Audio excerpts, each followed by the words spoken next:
सुरुवात आपण करणार आहोत या घडीच्या सर्वात मोठ्या बातमीनं। राज्यामध्ये तब्बल 5 महिने एसटी कर्मचाऱ्यांचा संप झाला आणि त्या संपाच्या नंतर राष्ट्रवादी काँग्रेसचे अध्यक्ष शरद पवार यांच्या घरावरती जे आंदोलन झालेलं होतं त्या सगळ्या 118 आंदोलकांना बडतर्फ करण्यात आलेलं होतं। राज्य सरकारनं आज त्यांच्या पुन्हा एकदा घरात भाकरी दिली आहे, त्यांच्या हातात भाकरी दिली आहे, त्यांना पुन्हा सेवेत घेण्याचा निर्णय घेतलेला आहे। एक मोठी बातमी, एसटी संप काळात बडतर्फ केलेल्या या कामगारांच्यासाठी ही दिवाळी गोड ठरलेली आहे। कारण संप काळात राष्ट्रवादी काँग्रेसचे अध्यक्ष शरद पवार यांच्या घरावर हल्ला केल्याप्रकरणी बडतर्फ करण्यात आलेल्या एसटी कर्मचाऱ्यांना पुन्हा सेवेत घेण्याचे आदेश देण्यात आलेत। मुख्यमंत्री एकनाथ शिंदे यांनी याबद्दलचे आदेश दिलेत आणि हा निर्णय म्हणजे महाविकास आघाडी सरकारला शिंदे फडणवीस सरकारनं दिलेला मोठा धक्का मानला जातोय।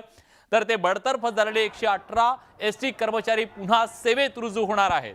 खरं तर या सर्व एसटी कर्मचाऱ्यांना कुठेतरी भरीस घातलं गेलेलं होतं आणि त्यांची दिशाभूल करण्यात आलेली होती।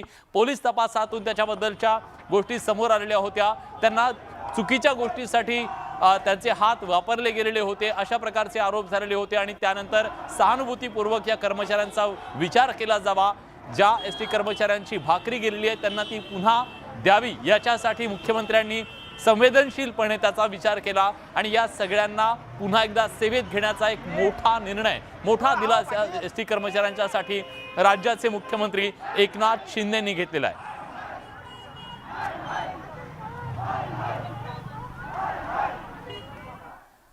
या सर्व निर्णयाच्या बद्दल अधिक तपशीलवार माहिती देण्यासाठी प्रशांत बाग आपले प्रतिनिधी आता आपल्या सोबत आहेत। प्रशांत, नेमका हा निर्णय काय आहे, काय तुम्ही कसं पाहता याच्याकडे?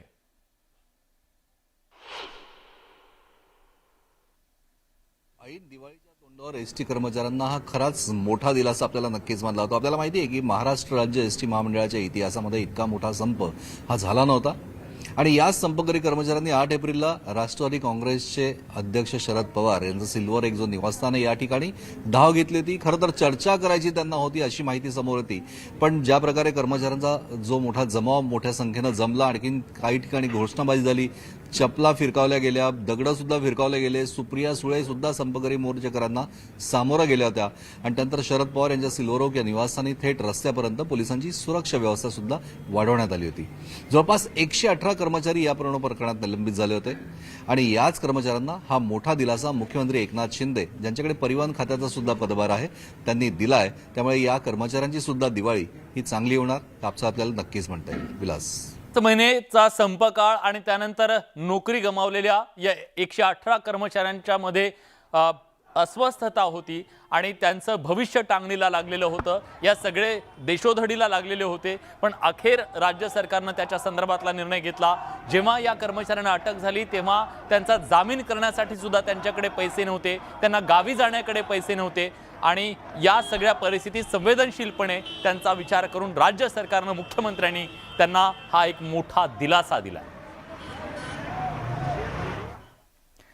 राष्ट्रवादी काँग्रेसचे अध्यक्ष शरद पवार यांचा बालेकिल्ला बारामती पुणे जिल्हा, पण पवारांच्या या बालेकिल्ल्यात पवारांना बंदिस्त करणं आणि तेवढंच मर्यादित करून ठेवणं याची रणनीती आखायला भाजपनं सुरुवात केली आहे। मिशन 2024 ची रणनीती आखत असताना शरद पवारांना बारामती पुरतच मर्यादित ठेवायचं असं ठरवून आता रणनीती आखायला भाजपनं सुरुवात केली आहे। काय त्यांचा प्लान आहे जाणून घेऊयात खास रिपोर्टमधून। पवारांचं राजकारण बारामती मर्यादित ठेवणार, बारामती सोडून पुणे जिल्हा काबीज करणार, पवार कुटुंबाविरोधात भाजपची आक्रमक रणनीती। पश्चिम महाराष्ट्र हा पवारांचा बालेकिल्ला होता। पुणे, सातारा, सांगली आणि कोल्हापुरात राष्ट्रवादीचं बऱ्यापैकी वर्चस्व होतं, पण गेल्या 8 वर्षात भाजपनं राष्ट्रवादीच्या बालेकिल्ल्याला खिंडारं पाडलं। आता तर भाजपनं थेट बारामती लोकसभा मतदारसंघावर लक्ष केंद्रित केलंय। बारामतीत पवारांसमोर आव्हान उभं करतानाच पुणे जिल्ह्यात राष्ट्रवादीचा सुपडा साफ करण्याची रणनीती भाजपनं आखली आहे। पुणे महापालिका भाजपच्या ताब्यात होती, पिंपरी चिंचवड महापालिका भाजपच्या ताब्यात होती, पुण्याचा खासदार भाजपचा आहे, पिंपरी चिंचवडचा काही भाग असलेला मावळचा खासदार शिवसेनेचा आहे. बारामतीचा एकमेव खासदार राष्ट्रवादीचा आहे. राष्ट्रवादीला बारामतीत मर्यादित करण्याची रणनीती भाजपची आहे. बारामती तो एक जिल्ह्याच्या राजकारणातला एक कण आहे.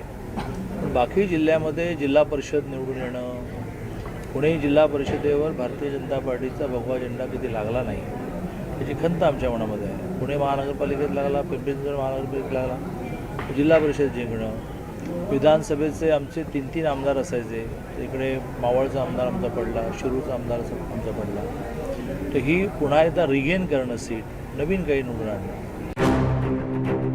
भाजपनं राष्ट्रवादी विरोधात रणनीती आखली आहे, ती यशस्वी झाली. आगामी निवडणुकीत राष्ट्रवादीला बारामतीपुरतं मर्यादित ठेवण्यात यश मिळाल्यास पवार कुटुंबाच्या राजकारणाला मोठा धक्का बसण्याची शक्यता नाकारता येत नाही. चंद्रकांत पुंदे, न्यूज 18 लोकमत, पुणे. केंद्रीय मंत्री नारायण राणे यांनी आज शिवसेनेचे पक्षप्रमुख उद्धव ठाकरे यांच्यावर जोरदार प्रहार केलाय. सामनातल्या आर्थिक व्यवहारांवरून त्यांनी हा प्रहार केलाय आणि त्याचबरोबर दसरा मेळाव्यातल्या भाषणावरून सुद्धा त्यांनी जाहीर टीका केली आहे. उद्धव ठाकरेंचा दसरा मेळाव्यातलं भाषण हा मेळावा नसून तमाशा होता, असा टोला त्यांनी लगावलाय. तसंच उद्धव ठाकरेंच्या भाषणात वैचारिक पातळी नव्हती, अशी टीका त्यांनी केली आहे. दुसरीकडे कोरोनाच्या काळात सामनातून काळा पैसा पांढरा केल्याचा धक्कादायक आरोपही त्यांनी केलाय. दरम्यान मुख्यमंत्र्यांच्या नातवावर उद्धव ठाकरेंनी केलेल्या वक्तव्याचा समाचार राणेंनी घेतला. यावेळी बोलताना हिंदुत्वाच्या मुद्द्यावरून ठाकरेंवर राणेंनी जहरी टीका केली.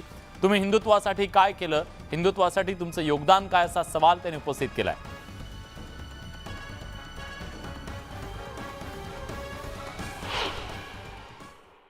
देशात ही परिस्थिती असताना, सगळ्या कंपन्या लॉस गेल्या असताना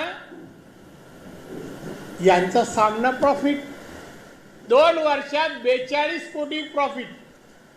2 वर्ष एकही वृत्तपत्र, मराठी प्रिंट मीडिया बंद पडली,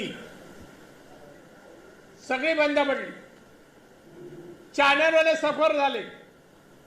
पण सामना 42 कोटी रुपयेचा धंदा केला आणि 11.5 कोटी प्रॉफिट. बघा, म्हणजे इकडचे खोके सामन्यात घालून व्हाईट करून दाखवायचं काम केलं. मग 42 कोटी जे व्हाईट केले हे आले कुठून? मुख्यमंत्री पदासाठी हिंदुत्वाचा त्याग केला, बेईमानी केली, गद्दारी केली, असं हा उद्धव ठाकरे आहे. हा लवाड लांडगे आहे. मी त्याला नाव ठेवलं लवाड. खोटं फार बोलतो, सगळं खोटं बोलतो. कालची भाषणं एकनाथ शिंदेच्या मेळाव्याची तुम्ही ऐकली असती. खासदार शेवाळे काय म्हणाले? अरे काल मनोहर जोशीने शिवाजी पार्कला मंचावर बसवलं, त्या मनोहरजीच्या घरावर सदा सरवरकरला हल्ला करायला सांगितला होता. यात माणसाने ना, खोटारड्या माणसाने, 1 नंबरचा खोटारडा आणि लबाड आहे उद्धव ठाकरे. एकनाथ शिंदे मग मुख्यमंत्री, मुलगा खासदार, नातू. अरे 1.5 वर्षाचं नातू नगरसेवक. लाज नाही वाटत तुला बोलायला? 1.5 वर्षाचा. त्या मुलाचा मुलगा 1.5 वर्षाचा आहे, म्हणतो त्याला आता नगरसेवक पद. म्हणजे हे काय तुमच्याचसाठी आहे का? अरे तो अधिकार आहे. तो तर 1.5 वर्षाचा, तो आता नगरसेवक होऊ शकत नाही. पण उद्या जर झाला ना, तर त्याला काही बनण्याचा अधिकार. त्याच्या बापानी आणि त्याच्या आजोबांनी मेहनत घेतली आहे शिवसेनेसाठी, याने काही नाही घेतली आहे. शिवाजी पार्कचा मेळावा हा तमाशाकारांचा मेळावा होता. तमाशाकार काय वक्ते दिले, वा. आम्ही चेंबूरवरून तेव्हा बाळासाहेब असताना मेळावे व्हायची, चेंबूरवरून यायचो लॉरीतून. टिळक ब्रिजवर आल्यावर आवाज यायचा पहिल्या वक्त्यांचा. त्या पहिल्या वक्त्यांचं नाव होतं दत्ताजी साळवी. दत्ताजी साळवी काय, प्रमोद नवलकर काय, प्रिन्सिपल वामनराव महाडिक काय, असे नेते वक्ते त्यावेळेचे. आता ज्यांची नावं कोणाची घेणार नाही. शिवसेनेच्या नेत्या किशोरी पेडणेकर यांनी नारायण राणे यांच्यावर जोरदार टीका केली आहे. मला असं वाटतं हे केंद्रीय मंत्री आहेत आणि केंद्रीय मंत्री जेव्हा पातळी सोडतात तर त्याच्यावर आमच्यासारख्या छोट्या कार्यकर्त्यांनी बोलूच नाही, हीच त्यांची लायकी आहे. आरोपाला त्यांना आरोप करण्यासाठीच ठेवलेले आहेत आणि कुठलेही आरोप करू दे त्या गोष्टीकडे आम्ही सिरियसली घेणारच नाही. भुकायला ठेवलेले आहेत केंद्रीय मंत्री. राज्यात शिंदे फडणवीस सरकार येऊन 100 दिवस पूर्ण झाले. या 100 दिवसांमध्ये राज्य सरकारनं सर्वसामान्य जनतेच्यासाठी अनेक महत्त्वाचे निर्णय घेतले आणि या धडाकेबाज निर्णयांच्या नंतर त्यांची दमदार कामगिरी असल्याचं त्यांनी म्हटलेलं आहे.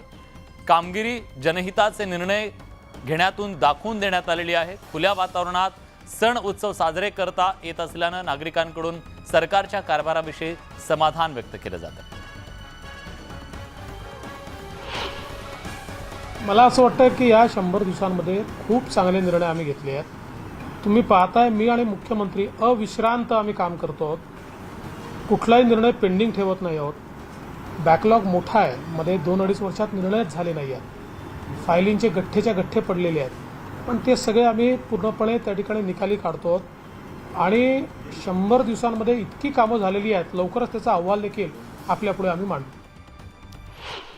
तर 100 दिवस झालेले आहेत शिंदे फडणवीस सरकारला. या काळामध्ये धडाकेबाज निर्णय आपण घेतल्याचं सरकारकडून सांगण्यात येतंय, मुख्यमंत्री उपमुख्यमंत्र्यांकडून. तर विरोधकांकडून मात्र अजून सरकारच्या या सगळ्या निर्णयांच्या बद्दल अधिक कामगिरी गरजेची असल्याचं सांगितलं गेलंय. सरकार सर्वसामान्यांना दिलासा देऊ शकत नाही अशा प्रकारची टीका केली जाते. दरम्यान कृषी मंत्री अब्दुल सत्तार नेमकं काय म्हणाले जाणून घेऊयात. 100 दिवस साजरा करण्याचं काम पूर्ण ग्रामीण भागामध्ये विशेषतः शहरी भागामध्ये मोठ्या प्रमाणावर चांगल्या योजना गोरगरिबांच्या हिताचे योजना लागू केलेल्या आहे. मला वाटतं की प्रत्येक कॅबिनेटमध्ये 10-20 GR निघतात. शिवसेना नेमकी कुणाची, धनुष्यबाण नेमका कुणाला मिळणार, यासाठी या 2 गटांमध्ये जोरदार संघर्ष सुरू आहे. आणि आता उद्धव ठाकरे आणि मुख्यमंत्री एकनाथ शिंदे यांच्या गटात पक्षाचं चिन्ह हक्कावरूनचा संघर्ष हा अंतिम टप्प्यात पोहोचलेला आहे. त्यांच्या संघर्षावर निवडणूक आयोगात आता सुनावणी सुरू आहे. निवडणूक आयोगामध्ये पक्षाच्या चिन्हावरून आज महत्त्वाची सुनावणी झाली. या सुनावणीच्या पार्श्वभूमीवर शिंदे गटानं निवडणूक आयोगाकडे पक्ष सदस्यत्वाचे तब्बल 7 लाख प्रतिज्ञापत्र सादर केले. तर उद्धव ठाकरे यांच्या गटानं 2.5 लाख प्रतिज्ञापत्र सादर केले. शिंदे गटानं आज कागदपत्र सादर करण्यासाठी प्रचंड धावाधाव केली. दरम्यान धनुष्यबाण आमचाच असल्याचा दावा शिंदे समर्थकांनी केलाय. धनुष्यबाण मी सांगण्यापेक्षा आपल्या सगळ्यांना माहिती आहे की धनुष्यबाण लोकप्रतिनिधींची संख्या, खासदारांची संख्या आणि संघटनेच्या पदाधिकाऱ्यांची संख्या या तिघांकडे आपण जर नजर टाकली आणि कालचा झाला दसरा मेळाव्याची लोकांची जनरल लोकांची संख्या हे एक सिद्ध करून देत आहे की धनुष्यबाण कोणाला मिळेल. मला तरी वाटतं संख्येचा आधार, लोकसंख्येचा आधार, लोकप्रतिनिधीचा आधार आणि जनतेचा पाठिंबा या तिघा गोष्टींकडे नजर मारली तर धनुष्यबाण आम्हाला मिळाला पाहिजे.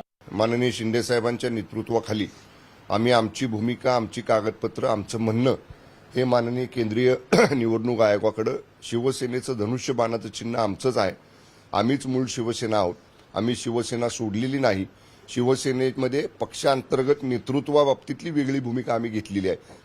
त्यामुळे चिन्हावर आमचाच अधिकार आहे. जिल्हा प्रमुख असतील, तालुका प्रमुख असतील, सगळ्यांनी समर्थन, बहुमतातल्या पदाधिकाऱ्यांनी समर्थन हे माननीय शिंदे साहेबांनी दिलेलं आहे. त्यामुळे चिन्ह या सगळ्या बाबीचा विचार करून आम्हाला मिळेल, निवडणूक आयोग आम्हाला देईल असा आम्हाला विश्वास आहे. धनुष्यबाण मला तर असं वाटतंय की नियमाप्रमाणे जे आमच्याकडे आमदारांची संख्या आहे, खासदारांची संख्या आहे, जिल्हा प्रमुख, पक्षनेते अशा पूर्ण संख्या मिळवलं तर नियमाप्रमाणे धनुष्यबाण हा कायद्यानुसार आम्हाला मिळाला पाहिजे अशी आमचा दावा आहे. आणि निश्चित त्याच्यावर इलेक्शन कमिशनर विचार करतील. कारण की आमच्याकडे असलेले 40 आमदार, 12 खासदार यांना मिळालेली मतं, आज जे जिल्ह्यामध्ये असलेला आमच्या लाखो कार्यकर्त्याचा संच आणि त्या माध्यमातून आमची मागणी आम्ही इलेक्शन कमिशनर महोदयाकडे आमची बाजू मांडली. आमची बाजू भक्कम आहे. आम्हाला वाटतं की त्याच्यामध्ये कायद्यानुसार आम्हाला न्याय मिळेल. उद्धवजींच्या बरोबर सुद्धा त्या ठिकाणी आम्ही अनेक वर्षापासून काम करतो आणि आम्ही हे सांगतो की धनुष्यबाण हा शिवसेना पक्षप्रमुख माननीय उद्धवजी ठाकरे साहेबांचाच आहे. आम्ही छातीवर लावून त्या ठिकाणी धनुष्यबाण घेऊन झालं. हे आत्तापासून नाही, अनेक वर्षापासून आणि म्हणून यावर त्या ठिकाणी काही जरी झालं तरी धनुष्यबाण हा शिवसेनेचाच आहे जर पूर्णपणे आम्हाला म्हणजे म्हणायचं वाटतं आणि निवडणूक आयोग सुद्धा त्या ठिकाणी हे मान्य करेल अशी आम्हाला अपेक्षा आहे. अंधेरीतल्या पोटनिवडणुकीच्या पार्श्वभूमीवर धनुष्यबाणाचा निर्णय लवकरात लवकर लावावा अशा प्रकारची मागणी एका बाजूनं होत असताना दरम्यान निवडणूक आयोगानं आता मुदत वाढवून द्यायला मात्र शिवसेनेच्या मागणीला फेटाळून लावलंय आणि निवडणूक आयोगानं आता ठाकरे गटाला उद्या दुपारी 2 वाजेपर्यंत मुदत दिलेली आहे. दुपारी 2 वाजेपर्यंत त्यांना उत्तर सादर करावं लागणार आहे. तर दुसरीकडे शिंदे गटानं धनुष्यबाण चिन्हावर अधिकृत दावा केलाय. अंधेरी पोटनिवडणुकीसाठी धनुष्यबाण चिन्ह आम्हाला मिळावं असा मागणी शिंदे गटाकडून करण्यात आलेली आहे निवडणूक आयोगाकडे. या दाव्याची तातडीनं दखल घेत उद्या दुपारी 2 वाजेपर्यंत ठाकरे गटाला मुदत मांडण्याची नोटीस देण्यात आली. असाही प्रश्न काही लोक विचारतात. त्यावेळी मला आश्चर्य वाटते की आम्हाला तयारी करायची गरज काय आहे. आमच्याकडे हा ढाचा हा ऑलरेडी आहे. त्यात काही जी लोक सोडून गेलेले आहेत, ती जी रिक्त पदं आहेत, ती पदं भरण्याची भूमिका ही आम्हाला घ्यायची होती. आज तर मी नवीन आकडा ऐकतोय की 7 लाख ॲफिडेव्हिट केले गेलेले आहेत. परवाच्या दिवशी ॲफिडेव्हिट काही लोकांनी दिल्लीतल्या काही वर्तमानपत्रातल्या लोकांनी दाखवलं, त्यावेळी 1.25 लाखचं ॲफिडेव्हिट होतं. आता हे लोक कसे झालेले आहेत, it will be matter of investigation किंवा हेही विचार करावा लागेल की या ज्या ॲफिडेव्हिट दिलेल्या आहेत यात किती खरे आहेत, किती आहेत की नाही, व्हॅलिड आहेत की नाही, या सर्व गोष्टीचा करावं लागेल. ठाकरे आणि शिंदे गटातला संघर्ष हा दिवसागणिक अधिक तीव्र होत चाललेला आहे. शिवसेना ज्या पद्धतीनं चालवली जाते ती हुकुमशाही पद्धतीनं चालवली जात असल्याचा आरोप मंत्री गुलाबराव पाटलांनी केल्यामुळे पुन्हा एकदा हे शाब्दिक युद्ध भडकलंय.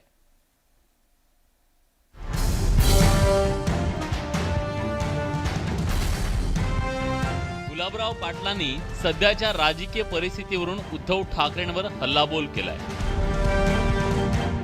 एकतर्फी निर्णय घेणारा पक्ष चालणार नाही असा टोला लगावताना गुलाबराव पाटलांनी एक प्रकारे शिवसेना पक्षप्रमुख उद्धव ठाकरे हुकुमशहा असल्याकडे अंगुली निर्देश केलाय. एक प्रकारे ठाकरे गटात आणि शिवसेनेत कशा प्रकारे काम चालतं हेच गुलाबराव पाटलांनी या निमित्तानं सांगितलं. शिवसेनेत उद्धव ठाकरे कोणत्याच नेत्याचं ऐकत नाहीत असं गुलाबराव पाटलांनी सूचित केलं. राजकारणात सध्या कोणता पक्ष यशस्वी होईल याचं गमकही त्यांनी यावेळी सांगितलं. ज्यावेळेस आम्ही सूचना केल्या की आता होकायंत्र चालू झालं की आता हवामानाचा अंदाज बदलला आहे, सोसायटीचा वारा येणार आहे, पाऊस पडणार आहे, हे माहीत असल्यानंतर सुद्धा आपण जर निर्णय बदलत नसाल तर मला तरी असं वाटतं की राजकीय क्षेत्रामध्ये सध्या जगामध्ये आणि देशामध्ये हे मान्य केलं आहे, सार्वभौम निर्णय घेणारीच पार्टी चालेल, एकतर्फी निर्णय घेणारी पार्टी चालणार नाही. जिथं सार्वजनिक निर्णय घेतला जातील, कमिटी निर्णय घेईल, प्रमुख लोक निर्णय घेतील, त्याच पक्षांना आता जिवंत राहण्याचा अधिकार आहे असं लोकांनी या ठिकाणी सिद्ध केलेलं आहे. शिवसेनेत बाळासाहेब ठाकरेंच्या हयातीत शिवसेना प्रमुख हे सर्वात मोठं पद होतं. नंतरच्या काळात शिवसेनेत कार्यकारी अध्यक्ष आणि शिवसेना पक्षप्रमुख ही पदं निर्माण करण्यात आली. कार्यकारी अध्यक्ष हे पद उद्धव ठाकरेंनी भूषवलं. सध्या उद्धव ठाकरे पक्षप्रमुख आहेत. शिवसेना प्रमुख बाळासाहेब ठाकरे आक्रमकपणे पक्षाचं नेतृत्व करायचे. त्यांच्यासोबत पक्षातले महत्त्वाचे नेते होते. मात्र उद्धव ठाकरे पक्ष चालवताना शिवसेना प्रमुखांचं अनुकरण करत नाहीत असा आरोप गुलाबराव पाटलांनी केला. या सर्व आरोपांना शिवसेनेकडून जोरदार उत्तर देण्यात आलंय. गुलाबराव पाटलांनी शिवसेनेत कशा प्रकारे कारभार चालत होता हे जाहीरपणे चव्हाट्यावर मांडलं. अर्थात त्यांच्या आरोपांना शिवसेनेने उत्तर दिलंय. मात्र आता जसजशा निवडणुका जवळ येतील तसतसा हा संघर्ष अजून तीव्र होईल आणि यापेक्षा जास्त जळजळीत आरोप प्रत्यारोप होतील हे नक्की. Bureau report, news 18 Lokmat. या होत्या आतापर्यंतच्या महत्त्वाच्या बातम्या आणि आता एक बातमी आहे राजकीय गोटातून आरोप प्रत्यारोपांच्या संदर्भातली. हे आरोप केलेत राज्याचे विरोधी पक्षनेते अजित पवार यांनी. शिंदे आणि भाजप गटाच्या आमदारांना फक्त निधी देता असा आरोप अजित पवार यांनी केलाय. हे राज्य सगळ्यांचं आहे, लक्षात ठेवा. एकनाथ शिंदे तिथं कायमचा बसायला नाही आला. आम्ही सगळ्यांना न भेदभाव करता निधी दिला. निधी अडवल्याचा अजित पवारांचा हा आरोप आहे. शिंदे फडणवीस सरकारवर अजित पवार यांनी जोरदार तोफ डागली. खरं तर याच मुद्द्यावरून शिंदे गटाच्या सर्व आमदारांनी नाराजी व्यक्त केली होती. जेव्हा अजित पवार हे अर्थमंत्री होते तेव्हा ते राष्ट्रवादी काँग्रेसच्या सर्व आमदारांना निधी देतात, राष्ट्रवादीच्या कार्यकर्त्यांना ताकद देतात, पण शिवसेनेच्या नेत्यांना ते ताकद देत नाहीत असा आरोप होत होता. आता तोच आरोप अजित पवार यांनी राज्याचे मुख्यमंत्री आणि उपमुख्यमंत्री यांच्यावरती केलेला आहे. आणि आपण बघूया अजित पवार नेमकं काय म्हणाले. आताचं सरकार काय करतंय? आम्ही अर्थसंकल्पामध्ये मंजूर केलेले व्हाईट बुक मध्ये आलेली कामं सगळी थांबवलेली आहेत. डीपीसीची कामं ती थांबवलेली आहेत. का? तिथं माणसं राहत नाहीत, जनावरं राहत आहेत. ठीक आहे ना बाबा, तुमचं सरकारला घ्या ना तुम्ही पण कामं करून, कुणी अडवलंय? परंतु तुम्ही शिंदे गटाच्या आमदारांना आणि भाजपच्याच आमदारांना निधी देणार आणि बाकीच्यांना दमडा देणार नाही. शेवटी राज्य सर्वांचं आहे. हे काय फक्त मुठभर लोकांचं राज्य नाहीये. आजपर्यंत यशवंतराव चव्हाण साहेबांच्या पासून आता एकनाथराव शिंदेच्या पर्यंत अनेक मुख्यमंत्री झाले. थोडं 19-20 होईल, मला कळतंय.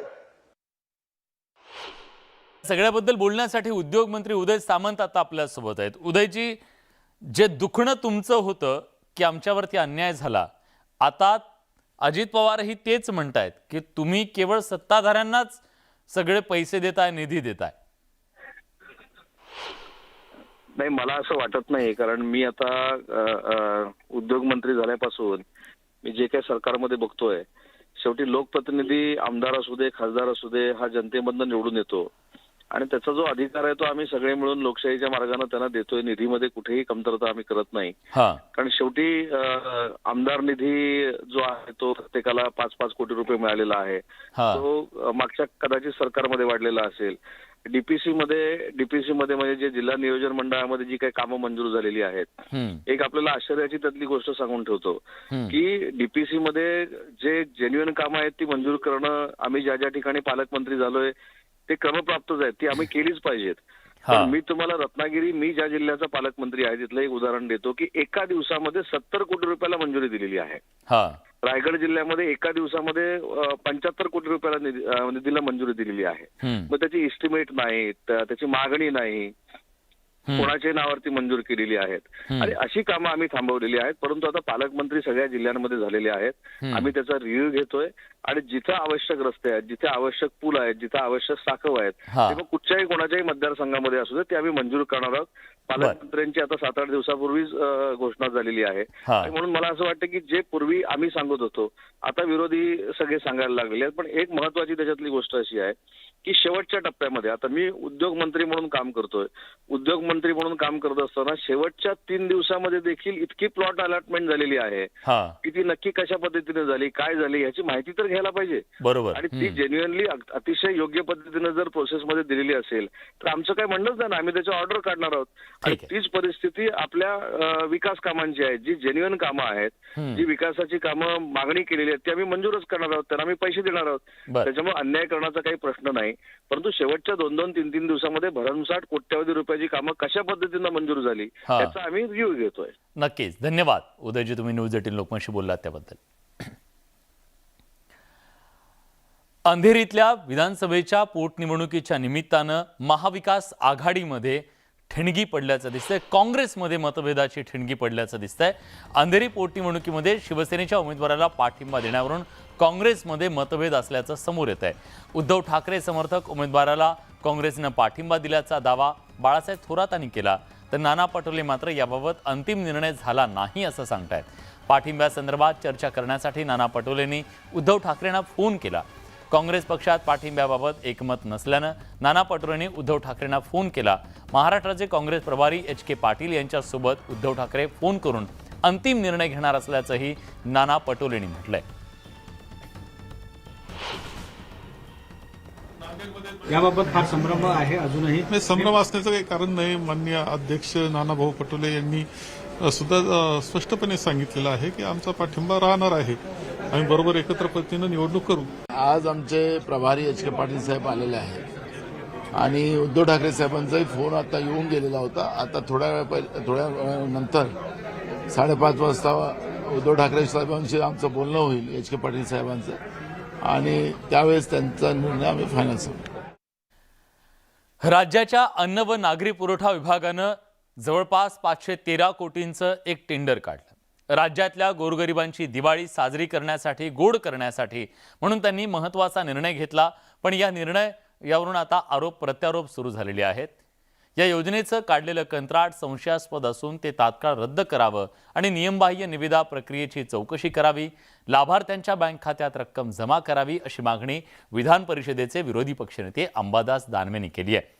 तर फूडकिट निविदा प्रक्रियेमध्ये कोणतीही अनियमितता नाही, ज्यांना घोटाळे करायची सवय आहे त्यांना असं वाटत असेल असा टोला उपमुख्यमंत्री देवेंद्र फडणवीसांनी लगावलाय।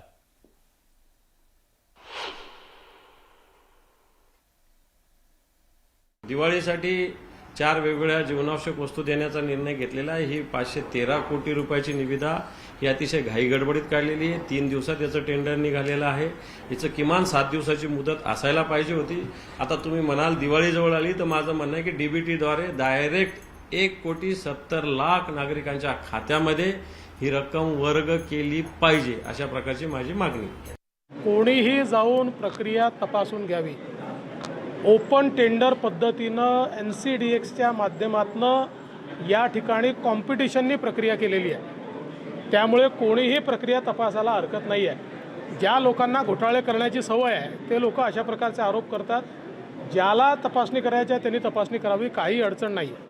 ती असताना तिने असं कधी दिवाळी भेट कधी महाराष्ट्रातल्या गोरगरीब जनतेला दिली नाही की पहिल्यांदा अशा पद्धतीचं 100 रुपयामध्ये दिवाळीचे साहित्य भेट, दिवाळीचं साहित्य देण्याची भूमिका सरकारने स्वीकारली। पारदर्शी व्यवहार हा केलेला आहे। आत्ताच या बाबतीत माननीय उपमुख्यमंत्री फडणवीस साहेबांनी सांगितलेलं आहे करायची त्या प्रकारे चौकशी करा। जे आम्ही चांगलं करतोय, गोरगरिबांच्या हातात देतोय, गोरगरिबांना दिवाळी गोड करायचा प्रयत्न करतोय, त्याच्यावर सुद्धा टीका करायची। त्यामुळे मी मगाचपासून जे म्हणतोय ना, यांना आता टीका करण्याशिवाय दुसरं काम नाही। यांच्याकडे कुठलं व्हिजन नाही, यांच्याकडे कुठली योजना नाही। गोरगरिबांसाठी ह्यांनी अगोदर काही केलं नाही, आम्ही करतोय तर त्याला असा खोडा घालायचा ते प्रयत्न करतात। पण आम्ही डगमगणार नाही, आम्ही थांबणार नाही। शिंदे फडणवीस सरकारनं राज्यातल्या कोट्यवधी लोकांसाठी दिवाळी त्यांची गोड व्हावी याच्यासाठीचा निर्णय घेतला। त्यानंतर विरोधकांनी त्याच्यावरती टीका करायला सुरुवात केली आणि आता सत्ताधाऱ्यांकडून सुद्धा त्याला जशास तसं प्रत्युत्तर दिलं जात आहे। 100 रुपयात रेशनिंग योजनेवर विरोधकांनी भ्रष्टाचाराचे आरोप केले। कुठलेही टेंडर नसल्याचा आरोप त्यांनी केला। दरम्यान कृषीमंत्री अब्दुल सत्तार यांनी आरोप करणाऱ्या अंबादास दानवेंवर सडकून टीका केली आहे। लोकांची दिवाळी गोड होतीये म्हणून दानवेंना पोटशूळ उठल्याचं सत्तार म्हणाले।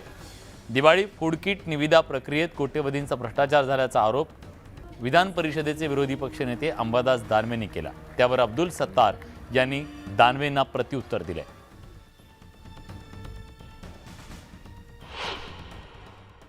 विरोधी पक्षाचा कामच ते आहे का विरोधला विरोध करायचा, चांगली दिवाळी साजरी व्हावी।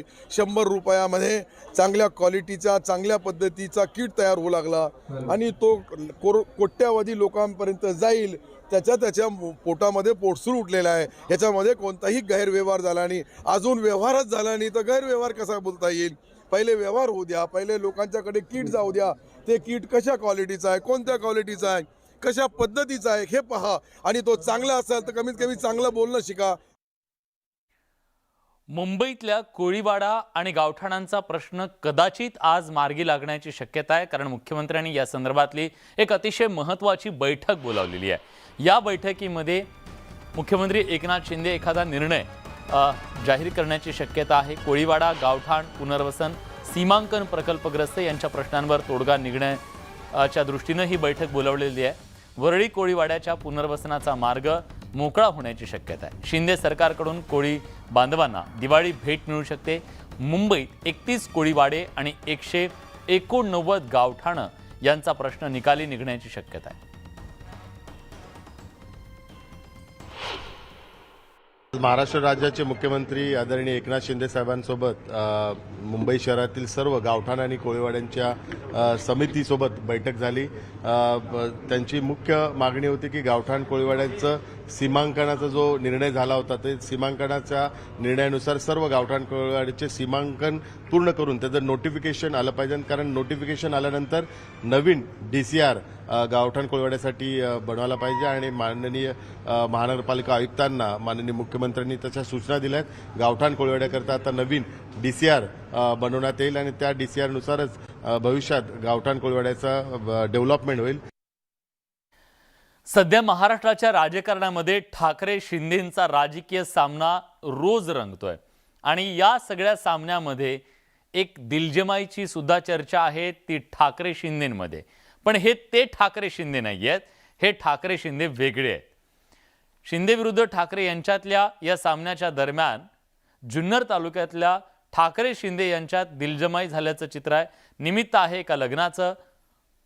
वडगाव सहाणी गावचे शिवसेनेचे माजी विभाग प्रमुख आणि सरपंच खंडेराव शिंदे यांचा पुतण्या रमेशचं आंबेगाव तालुक्यातल्या सालगावच्या अनुराधा ठाकरेंशी लग्न ठरलं. उद्या 8 ऑक्टोबरला या दोघांचं लग्न आहे. या लग्नपत्रिकेमुळे पुणे जिल्ह्यात सध्या शिंदे आणि ठाकरेंच्या दिलजमाईची जोरदार चर्चा आहे. एकीकडे राज्याच्या राजकारणात ठाकरे शिंदे एकमेकांच्या समोर उभे ठाकलेले आहेत. समर्थकांमध्ये कलगीतुरा रंगलेला असताना दुसरीकडे विशाल आणि अनुराधाची ही लग्नपत्रिका पाहून लोकांच्या चेहऱ्यावर हास्य फुललं.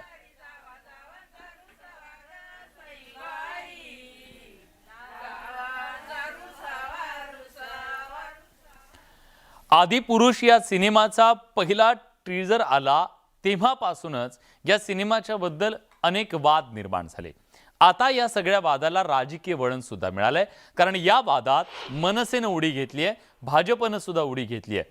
आदिपुरुष या सिनेमाचा हा वाद टीजरवरून सुरू झाला आणि आदिपुरुषच्या टीजरवरून टीका होणं दुर्दैवी असं ट्विट मनसेच्या अमेय खोपकरांनी केलं. ओम राऊत आणि सहकाऱ्यांच्या प्रामाणिक प्रयत्नांची प्रचिती चित्रपट प्रदर्शित झाल्यावर येईल अशी आम्हाला खात्री आहे. म्हणूनच महाराष्ट्र नवनिर्माण चित्रपट कर्मचारी सेनेचा आदिपुरुष निर्मितीला पूर्ण पाठिंबा आहे असं खोपकर म्हणाले. कुठेतरी दिग्दर्शकाला चित्रपट बनवताना लिबर्टी दिली पाहिजे ना. तुम्ही चित्रपट न बघताच तो चित्रपट त्या चित्रपटामध्ये हिंदू देवदेवतांचा अपमान केलेला आहे असं तुम्ही सांगून बोलून मोकळे होता. अहो तुम्हाला काय माहिती, तुम्ही सिनेमा बघितलात का कोणी? तर मला असं वाटतं की ह्या सिनेमाला महाराष्ट्र नवनिर्माण सेना ओम राऊत आणि त्याच्या संपूर्ण टीमला पूर्णपणे आम्ही त्यांच्या पाठीशी आहोत आणि हा सिनेमा महाराष्ट्रामध्ये तरी पूर्णपणे सगळीकडे प्रदर्शित होईल. दरम्यान उपमुख्यमंत्री राज्याचे गृहमंत्री देवेंद्र फडणवीस यांनी या संदर्भात आपली प्रतिक्रिया व्यक्त केलेली आहे. आपण या संदर्भातली सगळी माहिती घेऊ आणि त्यानंतर आपण प्रतिक्रिया देऊ असं म्हणत त्यांनी आपण माहिती घेण्याच्या आधी प्रतिक्रिया देणं म्हणजे माझा आदिमानव होईल असं म्हणत त्यांनी खोचक टीकाही केली. राम कदमांनी का आक्षेप घेतला, मनसेने का पाठिंबा दिला, आदिपुरुष काय आहे अजून मला माहिती नाही. कुठला तरी सिनेमा येतोय मला माहिती आहे, पण तो नेमका काय आहे हे तर समजून घेतो, नाही तर माझा आदिमानव व्हायचा. यानंतर बातमी पुण्यातून आहे. पुण्यातल्या आयुक्तांनी केलेल्या धडाकेबाज कारवाईची आहे. कारवाईचा एक उच्चांक तिथल्या आयुक्तांनी केलेला आहे. पुण्याचे पोलीस आयुक्त अमिताभ गुप्ता यांनी तब्बल 100 जणांवर मोक्काची तर 78 जणांवर MPDAची कारवाई केली आहे. पुणे पोलीस दलातला हा आजवरचा उच्चांक आहे. या कारवाईमुळे पुण्यातल्या संघटित गुन्हेगारीला आळा घालण्यात मोठं यश आल्याचं पोलीस आयुक्तांनी म्हटलंय. त्यांच्याशी एक्सक्लुझिव्ह संवाद साधला आमचे पुण्याचे प्रतिनिधी चंद्रकांत फुंदेनी. आपल्यासोबत सर स्वतः सर मला सांगा, मला आठवतं पहिल्या दिवशी तुम्ही जॉईन झाले तेव्हा तुम्ही त्यावेळेस सांगितलं होतं मी पुण्यातली गुन्हेगारी समूळ नष्ट करेल. आता ते दृष्टीपथात आले? देखील आमच्या इम्प्रेशन आहेत की बरेचपैकी आलेले आहेत, पण लोकांच्या इम्प्रेशन जास्त महत्त्वाचे आहेत. पण काही इंडिकेटर आहेत ते त्याचं आपल्याला सांगतात की संपत आलेले आहेत.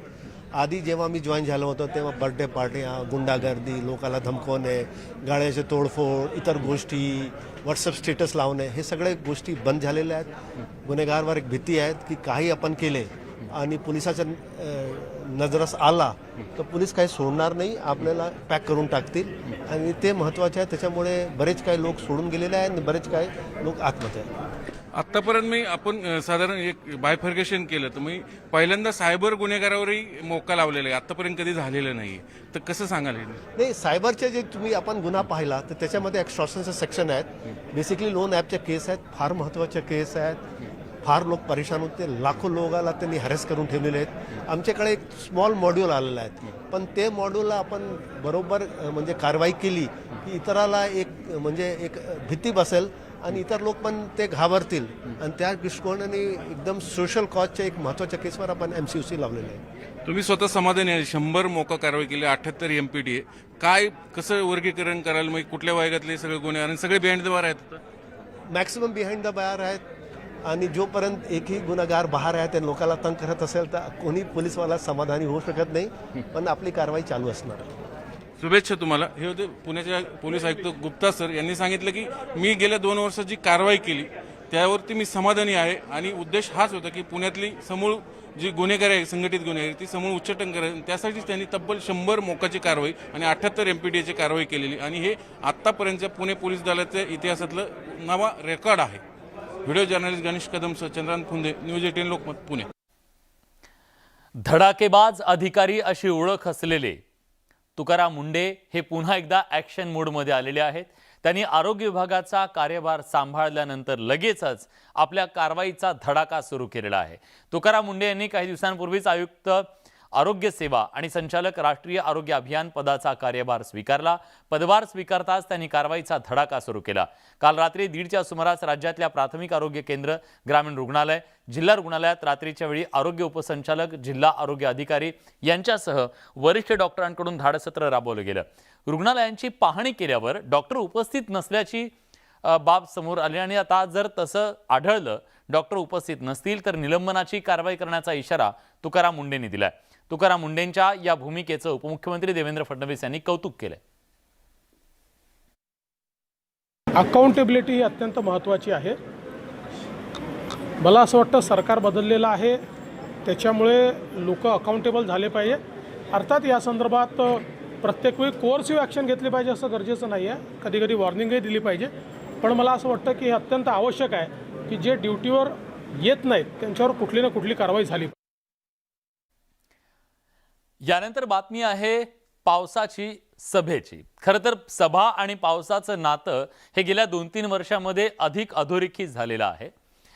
काही सभा या पावसामुळे अधिक गाजलेल्या आहेत, पण आज याच न झालेल्या पावसावरून माजी उपमुख्यमंत्री आणि आताचे विरोधी पक्षनेते अजित पवार यांनी मिश्किल असं भाष्य केलेलं आहे.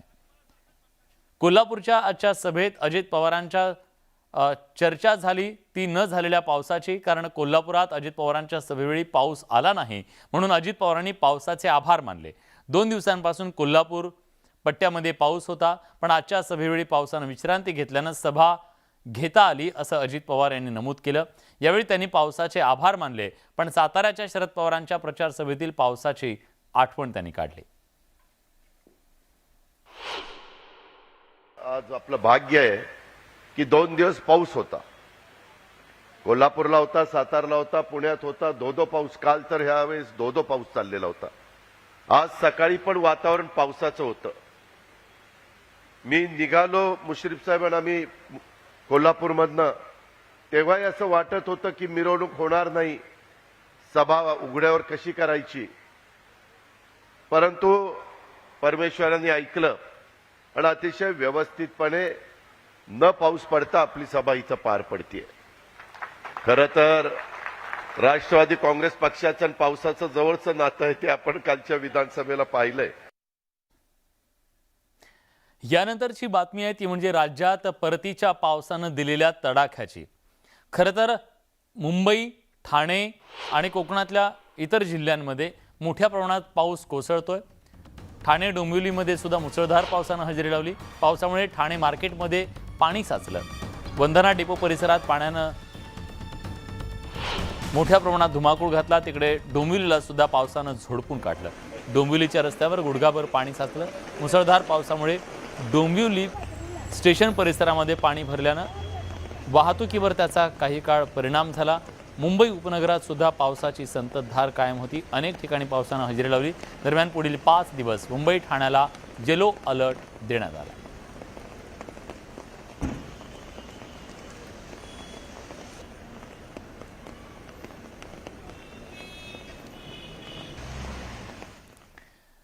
केवळ मुंबई ठाणे या परिसरातच नाहीये तर राज्यातल्या इतर भागांमध्ये सुद्धा विशेषतः पालघर नाशिक या भागात सुद्धा पावसानं जोरदार हजेरी लावलेली आहे। पालघर जिल्ह्यात झालेल्या मुसळधार पावसानं भात शेतीला मोठा फटका बसलाय। मुसळधार पावसामुळे शेतात सुकण्यासाठी ठेवलेलं भात पीक पूर्णपणे नष्ट झालं। जिल्ह्यात 75,000 हेक्टरपेक्षा जास्त क्षेत्रावर भात शेती होत असून अजूनही सुरू असलेल्या पावसाने ही शेती संकटात सापडली आहे। येवला तालुक्यातही अतिवृष्टीचा फटका भाजीपाल्याला बसला। शेतीत पाणी तुंबून फ्लॉवर खराब झाली आहेत। वाहतुकीचा खर्च देखील निघत नसल्याचं पाहून हवालदिल झालेल्या शेतकऱ्यांना टोकाचं पाऊल उचलत पीक उपटून फेकून दिलं। अमरावतीत होत असलेल्या सततच्या पावसामुळे तालुक्यातल्या संत्रा उत्पादक शेतकरी चिंतेत आहे। झाडावर असलेला संत्रा फळाला गळती लागली आणि त्यामुळे संत्रा उत्पादक शेतकऱ्यांचं लाखो रुपयांचं नुकसान होत आहे। वाशिम जिल्ह्यात आलेल्या मुसळधार पावसानं काढणीला आलेल्या हजारो हेक्टरवरच्या सोयाबीनचं नुकसान झालंय। हातातोंडाशी आलेला घास हिरावल्यानं शेतकरी आर्थिक संकटात आहे। नुकसानीचे पंचनामे करून तातडीनं भरपाई देण्याची मागणी शेतकऱ्यांकडून केली जाते। याच सगळ्या महत्त्वाच्या घडामोडींसोबत मुलुख महाराष्ट्र या बुलेटिनमध्ये आपण इथेच थांबतोय। ताज्या घडामोडींसाठी बघत रहा न्यूज 18 लोकमत।